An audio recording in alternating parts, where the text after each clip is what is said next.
Let's talk about a definition of a large-scale builder. I mean, without going to the internet and reading it, you'd say large-scale builders do hundreds of thousands of projects a year. So volume. Yep. That's probably comes from their title, right? That's an obvious one. I think standardized designs. So very opposite to the custom space, right? Yes. So floor plans stay the same and they get put on a site rather than designing around the site. I'm probably digressing a bit here, but last year we actually listened at an event. We heard the owner of Metricon, and I've forgotten his name, but the owner of Metricon Jason Bison. He spoke about how they grew from a small, probably custom builder into what they were, and it was more about the efficiencies. It wasn't a dodgy builder that just got big. No. They got big because they scaled with processes, efficiencies, and then naturally grew and became the volume builder. Welcome to the Development Tank, powered by ReadyBuild, bringing you the best price and value in knockdown rebuild and dual occupancy projects. If you're planning a single or a dual home build, book a call with me. Just scan the QR code on your screen or visit littlefishproperty.com/call to get started. And for all the property nerds out there, head to littlefishnetwork.com/free to unlock exclusive insights, property tools, and the best online property community in the game, completely free. Let's get into the pod. Hey guys, welcome back to the Development Tank. Here we are, Claire's back. Topic today, volume builders. Are you sacrificing quality for cost? We're going to deep dive. As everyone knows, everyone that's following here, we deal with custom homes and we deal with our ReadyBuild range, which is through a large-scale builder. So our experience in both fields is solid. Expertise is high. Experience is high. So let's dive into it with Claire and figure out the do's and don'ts and maybe the misnomers that are out there. Claire, welcome back. Thanks for having me. Thanks for coming in.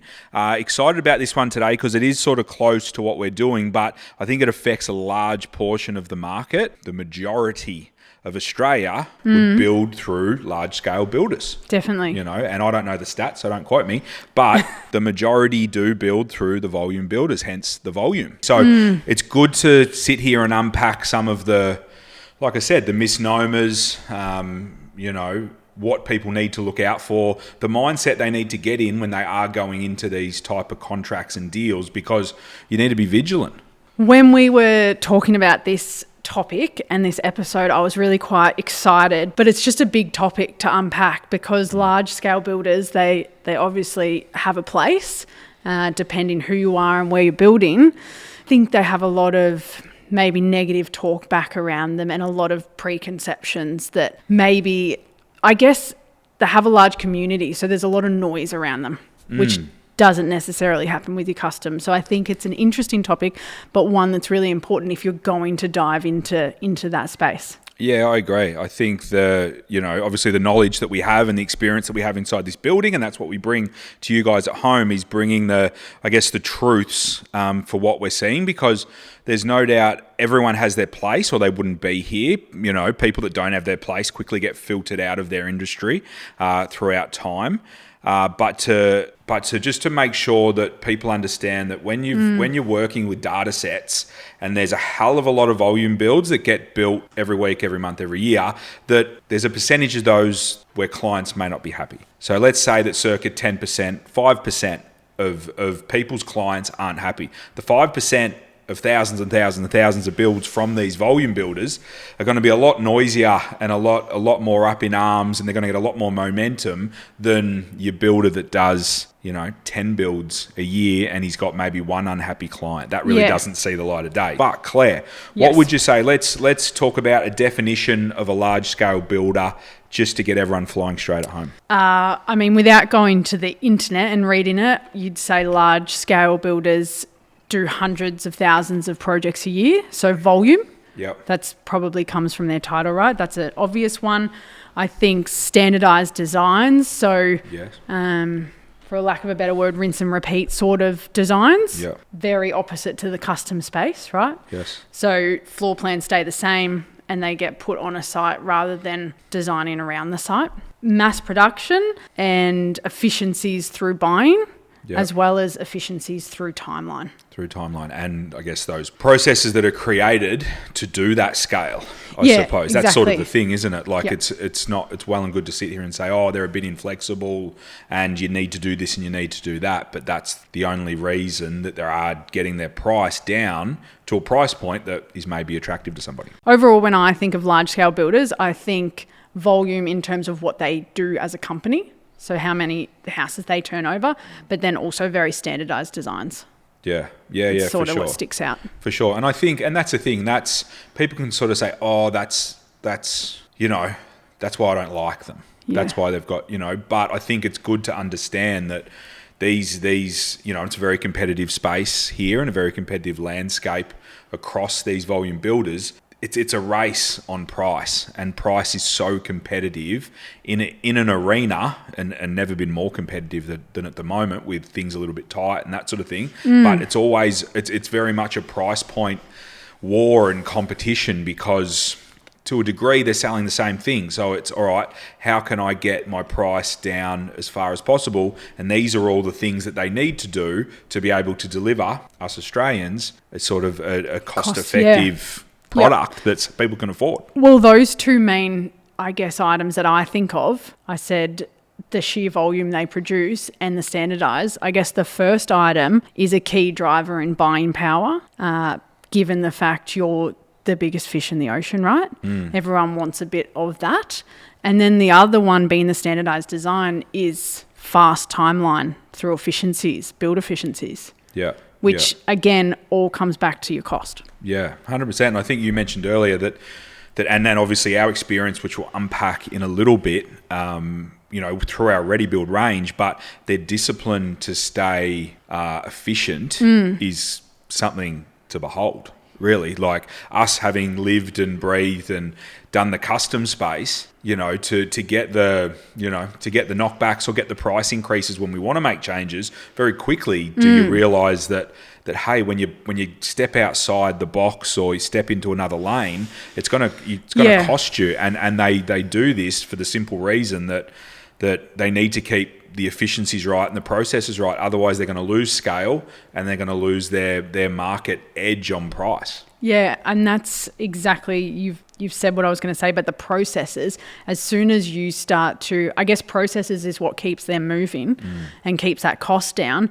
As soon as you step out of their lane, the process is not their standard process. Yeah.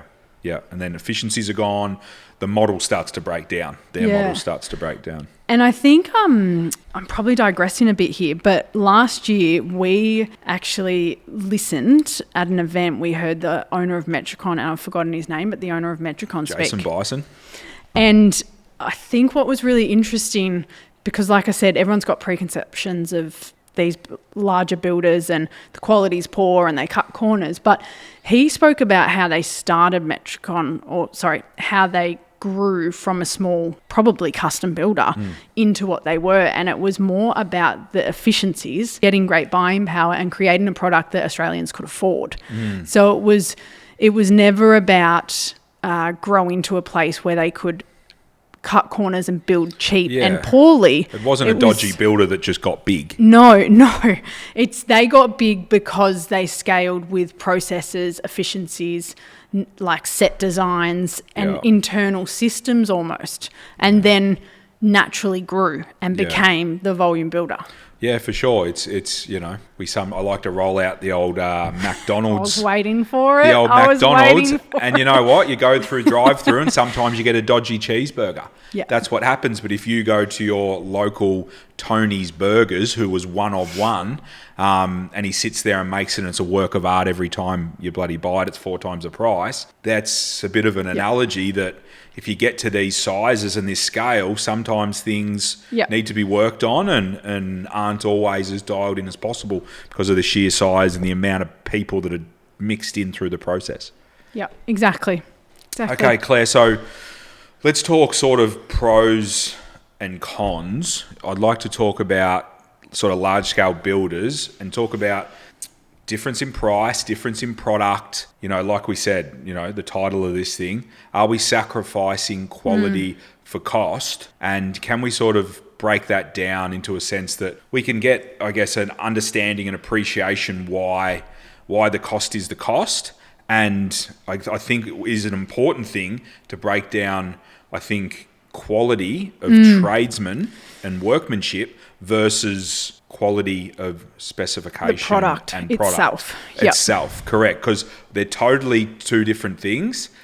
Because you can get, the expectation is that you get good quality throughout the process, but the products vary greatly, and I think they can get mashed into one, and people think it's a poor product versus no, it's a cheap product, but it's actually good and fair workmanship. Yeah, it's been installed correctly. Correct. But that's perfect, because I'm glad you started with that, because when I was thinking about this and I was thinking quality, you go into a home that has been done by a large volume builder, and it's not necessarily the perfect example is the plaster. I don't look at the plaster. I've got friends who live or they rent. So do I.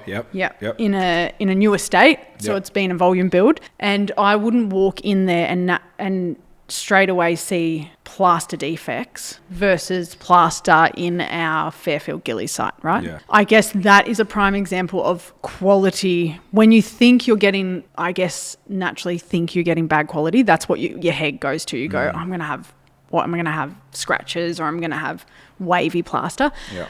The plaster, yes, it's not a level 5 finish like you'd find in Toorak, but we don't do level 5 finishes in a townhouse. So I think the plaster is a perfect example of you're still getting the same product, but the workmanship is the same too. Yeah. If that makes sense. Yeah. I couldn't agree more. Like, they're still, volume, large scale builders and custom builders are all bound by the same quality requirements and minimum Australian standards. Building surveyor. Yeah, building surveyor, private inspectors. They're all got the same code and same rule book that they're sort of dealing with. And the thing is, arguably, sometimes the large scale builders, their internal processes of checks and balances through that process and build process can be quite tight and quite in a way rigid. The product does come out, and it is a tight process, and the workmanship at the end is sort of fair and reasonable. And I think both sides of the coin can have bad product at times and have a rough plaster job or a rough paint job, because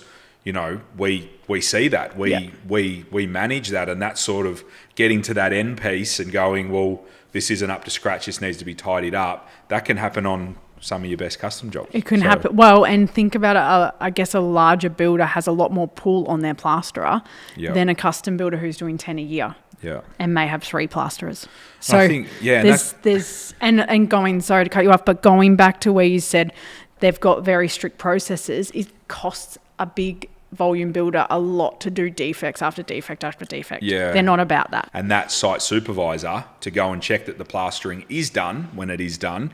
I feel like sometimes their rule book and scheduling and programming can be quite tight compared to still a good custom builder, but they've probably got a few more moves they can make, and they're a bit less rigid. Yeah, exactly. So I think that's a good example of the quality that we're talking about, workmanship or product versus workmanship. I guess an obvious one, and I'm going back to this house, is say a standard in our custom would be timber engineered floors. So timber flooring versus a laminate flooring. Yeah. That is probably something as a standard that a large volume builder would do. And that's probably a standard in their base range is probably what we've learned over the journey. That'll be their base range. And if someone is quite price conscious, or maybe isn't looking at the finer details and sort of bowling through, or just price is such a big deal that they're not doing any upgrades, that's probably what they will get is that laminate floating floor type scenario. Yeah, which that doesn't come down to poor quality. Obviously, in terms of product, you're going to get a lot more years out of your timber, and the quality of the product is better than the alternate. But you have signed up to that. So and it is what it is. It's you're still paying a fair for and reasonable product. Yeah. Meets all the sort of requirements, manufacturer's requirements, all that warranty. Sort of stuff. Yeah, all that's there. It's been installed properly. But like you said, it may not hold up as long, spilling things on it. dinting it, all these sort of things might become, but they've signed up to it. Yeah. So it's, and that's going back to that expectation piece, Yeah. right? To sort of naively maybe walk through a display home, you know, go into these new estates, they've got a dozen display homes and the builders are putting their best foot forward with all these great displays, and you walk in, and if you walk in and you sign up to a build and naively you bowl through the process and sort of get to the end and maybe a little bit underwhelmed because you're like, oh, well, there's quad and there's laminate and there's these things and there's cornice and there's things you weren't really that sort of aware of when it come time to contract time and inclusions, and your head's still back at the display home. Yeah. That's on you. And I think that's where maybe they get the bad rap, right? If you're doing a laminate or a hybrid flooring, it's not going to last as long as your custom timber flooring. And not look as right? good. And not look as feel good. Like you said, if you drop something and dint it, it's ruined. Yeah. So naturally, I guess the base level of a volume build probably doesn't last as long as a custom build. It's base, man. Yeah. It's base. And it's not going to last as long. It's not going to withstand as much pressure and kids and all of that because the products are of a lower standard. Yep. Doesn't mean the workmanship is poor. Yeah. It doesn't mean that there's going to be leaks, the house is going to fall down, all of that. But naturally, potentially, their products in there, maybe the joinery is not as good a quality and won't last as long. So I think maybe and I don't have years or number like facts here, I guess, but let's say the custom home joinery or flooring lasts 10 years and the volume base lasts 5. After 5, you're pretty disappointed. Yeah. Because your expectation is at your 10-year custom. Yeah.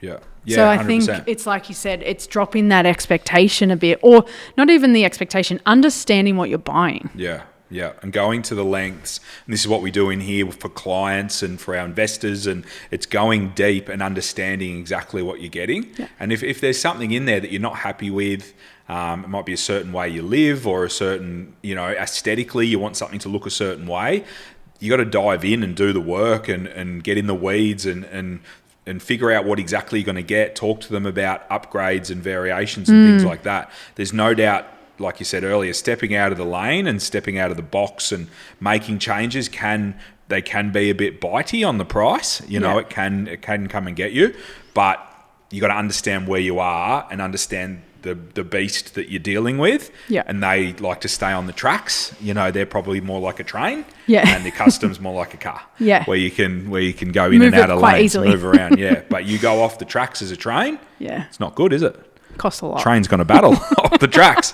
So it's understanding who you're dealing with and the mechanics inside that big beast and what you can do and what you can't do. Because I would say your concrete slab, your timber walls, your plaster, your roof sheeting, your colour bond, they're all items that I guess they would be cheaper through a volume builder because of scale. Yep. And so buying power. Yep. But quality in terms of product, exactly the same as what the custom builder's doing. Yeah. They're exactly the same product. Has to be. It's come from a tree. Yeah. Colour bond. All this sort of stuff. It's exactly the same. But then I think it's the items that almost left up to the consumer to pick.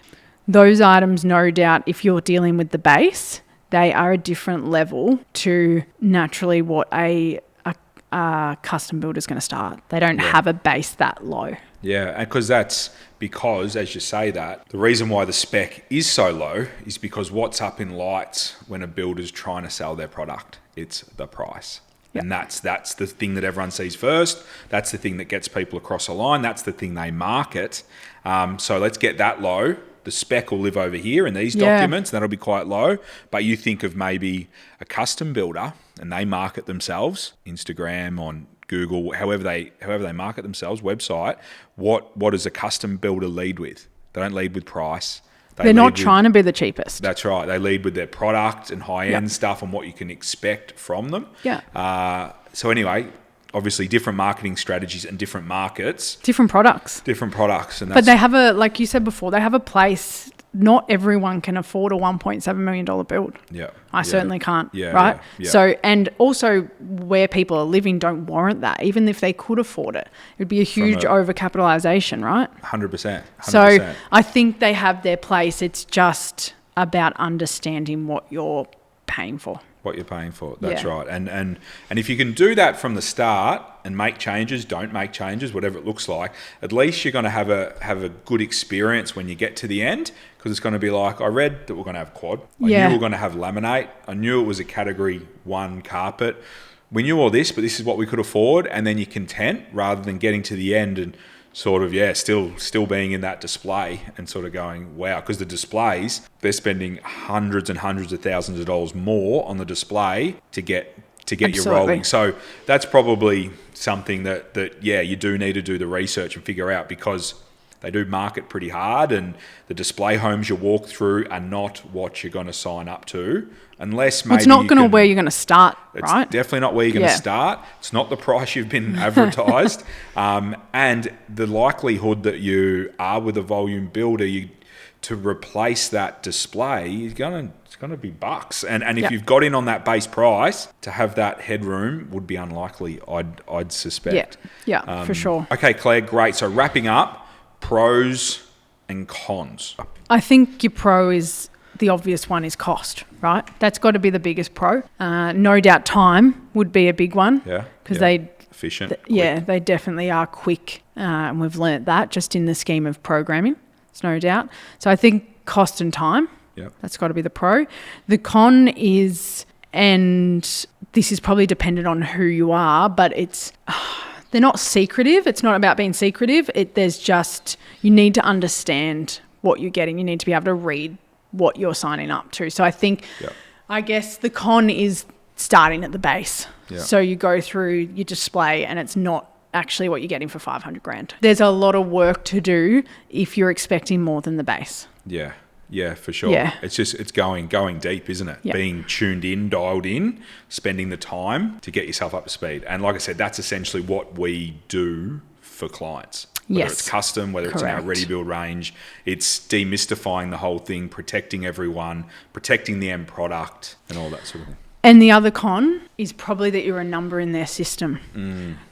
If you want the experience and I want to call my builder on a Saturday because I thought of something, all of that, you definitely don't get that. It's the same as being an employee in a big scale company versus having 10 people. Yeah. You're definitely a cog in the wheel in a volume builder's ecosystem. Yeah. Not a bad thing if the pros are your drivers. Yeah. Yeah, correct. What are your priorities in a build? And what are you paying for, right? Yeah. Their prelims will be a lot higher if you expect them to be contacting you via the phone every day. Yeah. Yeah. Yeah, 100%. Know what you need, know what you can afford. Yeah. And you'll end up in a good place. I think that's a good segue into, I guess, talking about the learnings that we've learned in our ReadyBuild product. Dealing and partnering with a large-scale builder, Masterpiece. Like, I'd like to just touch on, before we wrap up, where we've placed that in the market, and I guess the pros that we've tried to amplify and bring into our business and our clients and our own developments, but then minimise the cons of that we've just talked about. And can I just say, thinking of the cons aren't that bad. Yeah. Right? Think of the cons that I've just said. No doubt when we started the ReadyBuild journey over 12 months ago, I had 15 cons in my head. Yeah. So like this unconscious bias that you had media from growing up. Media and going, I don't want to live in that, or like they've gone under, or there's a lot of noise. Like you said before, if they're doing 1,000 versus a custom builder doing 5 or 10, 10% of 1,000 is a lot more than 10% of 10. Yeah. So there's a lot more negative noise if there's 10% bad houses. Correct. So I think I was thinking bad, worst case. But it's been how I see it, which I know you've touched on a lot, but you've got your custom space, and just for round figures, let's say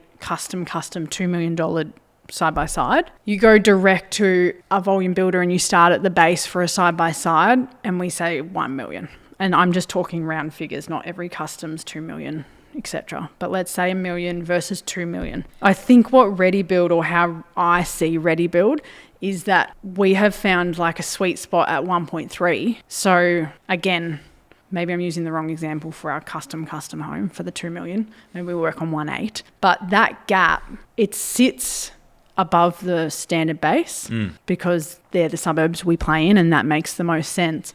But it really lives a lot lower than the custom, and it's just a marketplace that didn't exist. Yeah, no. I think, you're absolutely spot on. Like, the base is the base, and I think I'll put my hand up and, we don't like to live at the base. We can't. And that's not us, that's not our brand, not the suburbs we work with. Not to say, if someone's budget was super, super tight in the outer suburbs, I wouldn't help them and get them on board and they would maybe live in the base. But for us and our actual core offerings, the base is something that we don't really entertain. Because our goal, essentially, when we went on this mission, was to fill in that space that, that gap. Custom got so expensive, and then in here was this big gap, which in years gone by never existed. We've sort of figured this out over years gone by, and the gap wasn't madness. The gap is madness now. So bringing the pros of a large-scale builder, their buying power, their efficiencies, but then having the relationships with, that we do have to be able to make the changes. And be able to have that bit of customization, but still fall in that really sort of great pricing, I think super important, because, like you said, this gives people the ability to get into the market, knockdown rebuilds, single builds, side-by-side dual occupancies. We've got some clients that went down the custom path over that journey, that long journey of town planning and design. Prices got out of hand and they couldn't afford them. At least they've got a fallback now that they can still be proud of and happy with. But then also bringing the people right back to the start of the project to sit there and talk to them and say, hey, I've got, you can do a dual occupancy for circa 1.8, maybe above, all encompassing. Yeah. Or you can be around the 1314 mark. Oh, wow. Like, you're actually being able to deliver their dream of building this thing versus not having it. And you sort of no one can get off the ground. And even if it's an affordability thing for some, it's also opening up suburbs that doesn't make sense at 1.8. Yeah, correct. So I think that's the really the feasibility starts to work. A lot more sites, right? Yeah. So I think that's really important. But I think the main thing for ReadyBuild is that those early design meetings that we had with Masterpiece, and we pushed and pulled and created our own floor plan. That was such a learning curve for me personally, because there were so many items that you do in the custom space that you'd say, what about this? What about that? And I remember Trev going, I'll have a look at it. And we sort of met in the middle somewhere, because he's like, nah, that's going to cost us. That's not efficient. Like, it all had to filter through into their processes and sort of the way they build to make it 1.3 or 1.4 rather than 1.8, because like, we've done the exercise and had Trev price a custom and they don't sit that far off, which I think is one of the most interesting things about the whole volume versus custom play. And we're going back to what we were saying. It's about the build, I guess, the efficiency of the build and how they've designed their floor plans along with their buying power. But that's only a couple of items, right? That might be their concrete, timber and their windows. But it's staying in their lanes. Yeah, I think definitely it's the discipline that they bring. And like you said, those combos that you're having with Trev, it's sort of, he's being disciplined and going, we can't do that, but we could do this for you without a great jump. And learning those things, and even us doing custom projects and thinking that we're staying quite disciplined and thinking that, well, that'll be okay, and that's that. You still, when you have these large scale builders quote a job like that, like you said, they're not that far off. So exactly right. What does that tell you? Yeah. It was a really interesting and big learning from the two types of builders in this space. But I think going back to staying in your lane, one of the biggest learnings on top of, I guess, the efficiencies through a floor plan is that as soon as you start to add more custom things, they will charge you more than what a custom builder would charge you to do that. Because, and I could be completely wrong here, but my logic is that the custom builder's contract has prelims, they have overheads, they have management, they have a lot of things to cover, I guess, a custom space. The volume builder doesn't. So they're tighter because of their efficiencies and their processes.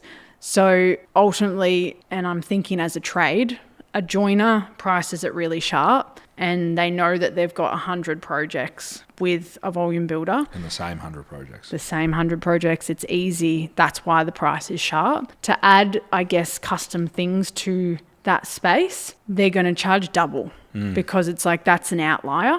Yeah. I don't have the margin. I don't have fat in it to cover it. And they don't want you to. I don't want, no. No. So I think if you were to, and well, I don't think we know after we've had a few price, but to bring a volume builder up to the custom space entirely yourself, not how we've done it through ReadyBuild, but bring it all the way up, you're going to pay what a custom builder would pay. Yeah. Which I think that is like so important. They've both got a place in the world, but understand what product you need to go for and let them play their own game. Yeah. Let them play in their own leagues, I suppose. Yeah. Because if you had a $2 million budget, you wouldn't go to a volume builder, would you? Yeah. Why would you? Yeah. You'd have the experience and enjoy the custom journey. Yeah. If you've got 1.3 or 1.4, or let's say let's take ReadyBuild out. If you've got 1 million, then go there and just ride their journey. Understand what you're getting, but don't try and take them to the 2 million. That's probably where you need to come and do a ReadyBuild because we've done the year journey. Yeah, 100%. Yeah.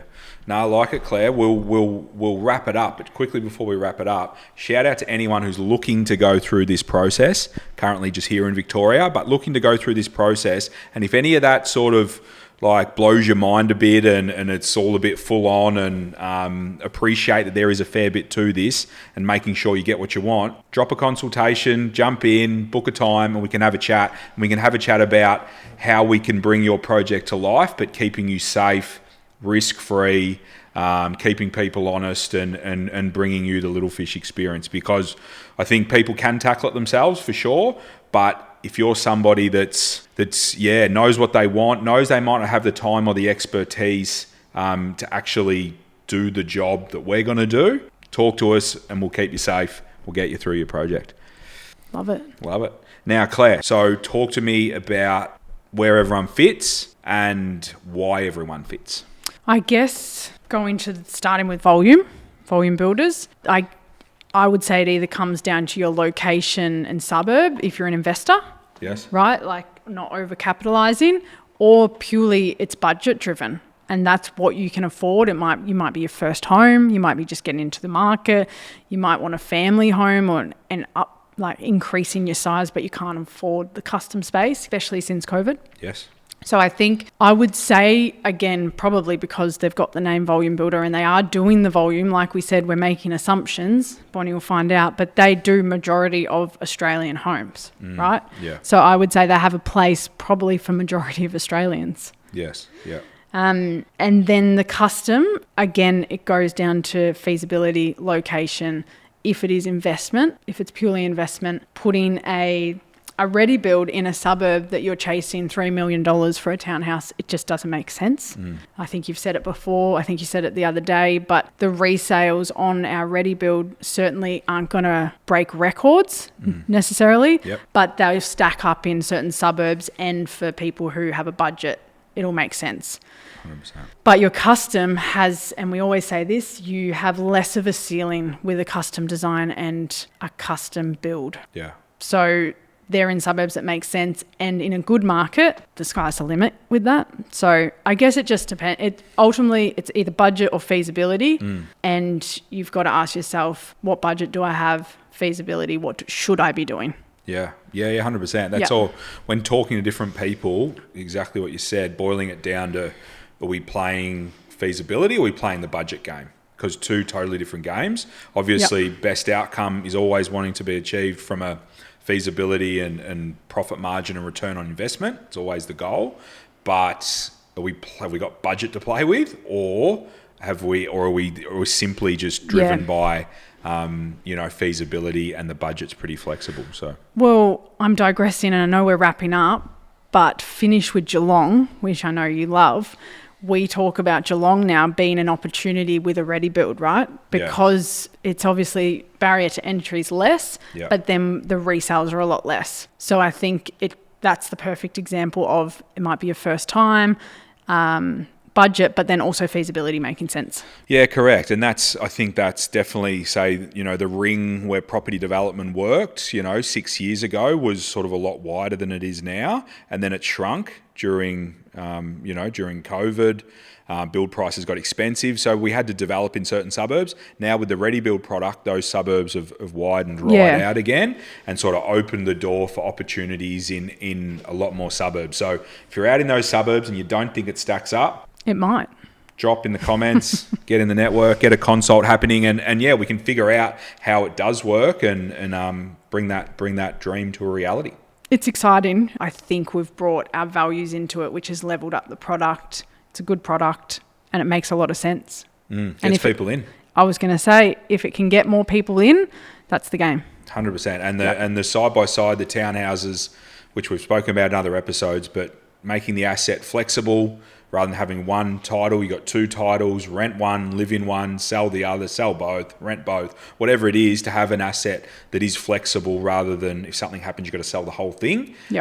Sort of slows you down. So that flexibility really helps.